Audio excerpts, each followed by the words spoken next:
La première étape du OSBD, une fois qu'on s'est demandé si on avait vraiment envie de se connecter à nous-mêmes, à ce qui est vivant en nous, et qu'on a la disponibilité, c'est parti, on peut passer à la première étape du OSBD. O, c'est observation. Et donc là, c'est le moment où lorsque vous vivez une situation source de tension, vous allez rééquilibrer ce qui se passe dans votre cerveau. On a notre cerveau reptilien, le cerveau archaïque, qui va nous amener à fuir, à attaquer, c'est celui qui est autour des besoins fondamentaux et de la survie. Par-dessus, on a notre cerveau limbique, le cerveau des émotions, de tout ce qui est le monde émotionnel, et par-dessus, on a notre néocortex préfrontal, là, qui nous permet tout un tas de choses, les apprentissages, notamment la régulation des émotions aussi, à skip. C'est ce truc-là quoi, que l'humain il a de surdévelopper avec toutes ses fonctions cognitives plus ou moins stylées. Et lorsque vous prenez le temps dans une situation tendante de vous dire « Ok, je vais observer ce que je vis et ce qui est factuel », et bien vous allez réharmoniser ce qui se passe en fait dans votre cerveau. Vous allez arrêter d'être dans uniquement la survie et l'émotion. Vous allez réaccéder aussi à tout ce qui est dans le néocortex. Il y a aussi l'image des deux hémisphères cérébraux qui est plus valide dans le monde de la neurobiologie, il me semble. Mais on disait que l'hémisphère droit était l'hémisphère émotionnel et l'hémisphère gauche celui de la raison. Et que donc, quand on est hyperactivé par quelque chose source de tension, on est dans l'émotion à fond et on n'est plus dans la raison. Et le fait de faire cette première étape du OSBD, observation, de se dire « Ok, qu'est-ce que je vis en fait ? Bon, et qu'est-ce qui se passe factuellement ?» Ça permet de réharmoniser ce qui se passe dans notre cerveau, de récupérer toutes nos facultés cognitives, en gros, je le vois comme ça. Et donc, par exemple, je vais prendre cet exemple que j'adore, je trouve qu'il parle super bien. Ce que je vis, ce que je me raconte, c'est que c'est le bordel dans cette maison, ça fait 15 fois que je demande aux gens de ranger, ça ne change pas, ça ne change rien, de toute façon on n'écoute jamais, c'est à chaque fois la même chose et je vais être obligée de gueuler et puis ben, ça me fait me sentir mal en fait. Bon, voilà, ça c'est ce que j'observe de ce qui se passe. Maintenant, je vais observer factuellement. Je vous ai raconté ce que je me racontais, maintenant factuellement ce qui se passe, c'est que ça fait 3 fois aujourd'hui que je demande à mes enfants de ranger les jouets qui traînent dans le salon. Il y en a une douzaine là de jouets dans le salon, il y en a 13. Depuis hier, aujourd'hui j'ai demandé 3 fois et ben, les jouets sont toujours là. Voilà, ça c'est factuel. C'est la première étape et elle est essentielle. Elle est difficile. Elle est difficile cette étape et elle n'est pas forcément très agréable à faire parce que parfois on a la sensation d'être obligé de se détacher de nos émotions. Parce que ce que je me raconte, c'est que ça me fait chier ce qui se passe. C'est que c'est pas sympa, c'est pas cool, on me respecte pas. Et c'est pas parce qu'il y a en fait 13 jouets qui traînent par terre depuis ce matin et que j'ai demandé 3 fois et qui sont toujours là, que je suis détendue. Non, ça me détend pas, je suis toujours saoulée en fait. Et en même temps, ça permet d'élargir son regard. Et ça, c'est important. Élargir son regard sur la situation, comme sortir des étiquettes, observer la situation dans sa globalité. Ça, c'est la première étape. Ensuite, on se demande, qu'est-ce que je ressens? Sentiment. On était sur le O, ce que je me raconte et ce qui est factuel. On passe au S, je ne sais pas dans quel sens faire pour que ça soit bon pour vous. Les sentiments. Comment est-ce que je me sens? Comment est-ce que je me sens maintenant quand j'y pense? C'est pas hier il m'est arrivé ça, voilà comment je me sentais. C'est hier il m'est arrivé ça, voilà comment je me sens maintenant quand j'y pense. Bah là honnêtement, je me sens fatiguée, je me sens triste, je me sens en colère, je sens qu'il y a de l'inquiétude aussi. Et on peut se demander où est-ce que c'est dans mon corps en fait, ce que je ressens là. Est-ce que c'est dans mon ventre? Est-ce que c'est dans mes épaules? Est-ce que c'est dans ma gorge? Parce que si vous cherchez à mettre des mots, ce qui est génial quand vous avez une bonne liste des besoins, c'est qu'on demande, on sollicite notre néocortex quand on cherche des mots, ce qui est un petit peu long. Alors que si on cherche quelles sont les sensations corporelles, on s'adresse à notre cerveau reptilien, le primitif. Et c'est très très rapide. Donc si vous n'avez pas l'élan d'aller listez vos émotions. Bon, après, globalement, les émotions désagréables, pour moi, c'est fatigue. Je la mets dans émotions désagréables, je m'en fous, je la mets fatigue, colère, tristesse et peur. Et je pense que la source de la colère et de la tristesse sont la peur. La peur de ne pas être en lien.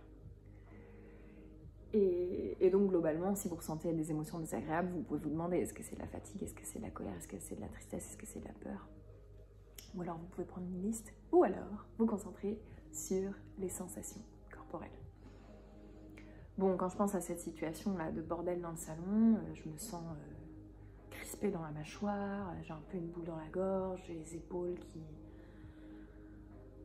sont tendues, je sais pas si on peut avoir les épaules tendues, mais voilà. Et si vous en avez l'élan, vous prenez le temps d'accueillir ça, d'accueillir les sensations dans votre corps, de respirer avec. Ce sont des choses qu'on verra dans le module 3 sur la co-régulation et comment est-ce qu'on peut apaiser tout ça. Et ensuite, vous passez à l'étape B, la troisième étape du OSBD, observation, sentiment, besoin, demande. Observation, il y a des jouets, il y a 13 jouets qui traînent dans le salon. Comment je me sens? Je me sens tendue. Alors que moi, ce que j'aimerais vivre. Quand on passe au besoin, c'est ça la question qu'on se pose. C'est alors que moi, qu'est-ce que j'aimerais vivre là? Ben, j'aimerais vivre de la détente. J'aimerais vivre de la beauté, de l'harmonie, de l'ordre. J'aimerais aussi vivre de la coopération, du partage des tâches.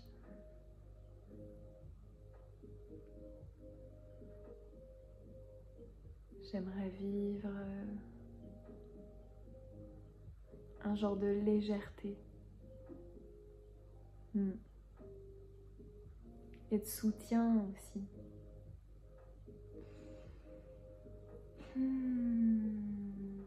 Ce qui est génial, c'est d'avoir une liste des besoins. Je vais vous en mettre une en dessous. De toujours avoir une liste des besoins avec soi pour pouvoir regarder. Et au moment où vous mettrez le doigt sur le bon besoin, votre corps il va se relâcher. Et ensuite, dernière étape, la demande. OSBD, observation, sentiment, besoin, demande. On passe à la demande. Et là, l'idéal, c'est de me faire la demande à moi-même de nourrir mon besoin. Mais parfois, il n'y a pas besoin. Parce qu'en vrai, le premier besoin d'un besoin, c'est pas d'être nourri, c'est d'être entendu. Sauf pour les besoins liés à la survie, genre pipi, caca, manger, boire, tout ça. Mais sinon, la plupart des besoins qu'on a, ils ont d'abord besoin d'être reconnus, entendus. Donc parfois, on n'a pas besoin d'aller plus loin dans le OSBD. Parfois, c'est chouette d'aller plus loin et de se faire la demande à soi-même de nourrir mon besoin. Comment est-ce que je peux nourrir mon besoin de soutien? Qu'est-ce que je peux faire pour vivre de la coopération, du partage des tâches? Et je vais acter des choses. C'est tout ce que je développe dans Retour à l'essentiel. Cette partie-là, entre autres.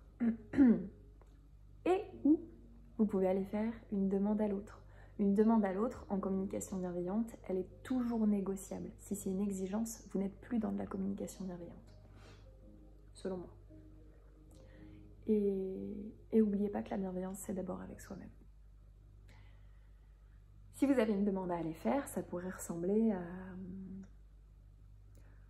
Bobby, est-ce que tu es dispo pour qu'on discute 5 minutes, s'il te plaît? J'aimerais te partager une tension que j'ai. Non, je suis pas dispo. Ok, est-ce que tu voudras bien me dire quand tu seras disponible, s'il te plaît? D'accord. Je sais pas pourquoi j'imite Bobby avec une voix comme ça. Et une fois qu'il est disponible. Bobby, tu sais, je t'ai demandé plusieurs fois si tu voulais bien ranger dans la chambre les objets qui traînent dans le salon. Je pensais que tu m'avais dit oui. Et ils y sont toujours. Et donc je comprends pas ce qui s'est passé. Est-ce que tu veux bien me dire? Tada! Sinon vous pouvez faire aussi la version... quand je vois tous les jouets qui traînent dans le salon, j'avoue, je me sens tendue et moi j'aimerais bien du partage des tâches, de la coopération. Comment est-ce que tu crois qu'on pourrait faire pour que je me sente pas toute seule à gérer ce que j'appelle du bazar qui n'est pas le mien en fait. Ou alors ça pourrait être... Bobby, est-ce que tu veux bien venir m'aider à ranger les jouets dans le salon s'il te plaît d'ici 5 minutes? Demande claire. Faire des demandes claires, c'est hyper important. J'adore l'exemple de Thomas d'Azimbourg, je crois qu'on dit comme ça, qui explique que quand je vais dire un père, a plusieurs enfants, qu'il est en train de cuisiner et qu'il appelle ses enfants. Les enfants, est-ce que vous voulez bien venir m'aider, s'il vous plaît? Waouh! Bah là, faut être chaud pour descendre. Hein. Et moi, je m'y vois, hein, parce qu'on est 4 dans ma famille et j'imagine bien que si ma mère, elle m'avait dit ça pendant qu'elle cuisinait, je suis pas sûre que j'aurais été chaude de descendre alors que j'entends pas les pas de mes 3 autres frères qui descendent. Alors, que si c'est... Bobby, est-ce que tu veux bien descendre d'ici 5 minutes pour mettre le couvert, s'il te plaît? Jacqueline, est-ce que tu veux bien venir m'aider à couper les carottes? Et Lolo, est-ce que tu veux bien t'occuper d'aller chercher de l'eau à la fontaine d'ici 10 minutes? Demande claire. On sait quoi, quand, comment. Voilà pour les techniques sur la demande. Et sinon, pour nourrir votre besoin vous-même, vous pouvez soit acter maintenant, j'ai besoin d'ordre là, donc je vais ranger. Ou alors, j'ai besoin d'ordre et d'harmonie, donc je vais aller dehors. Ou alors, j'ai besoin d'ordre et d'harmonie, ok, bah, je vais me poser et je vais aller dans mon lieu ressource, là où c'est ordonné et harmonieux pour que je sente que c'est là. Parce que ce qui est un peu dommage quand on dit besoin, c'est que ça donne l'impression qu'on en a besoin comme si c'était à l'extérieur et qu'on avait besoin de le mettre à l'intérieur. Alors que si on dit c'est ce que j'aimerais vivre, c'est comme si c'est déjà à l'intérieur de nous. La sensation de sécurité et d'harmonie, elle est à l'intérieur de nous. Et comment est-ce qu'on va la recontacter? Voilà! Je passe à la suite. Merci!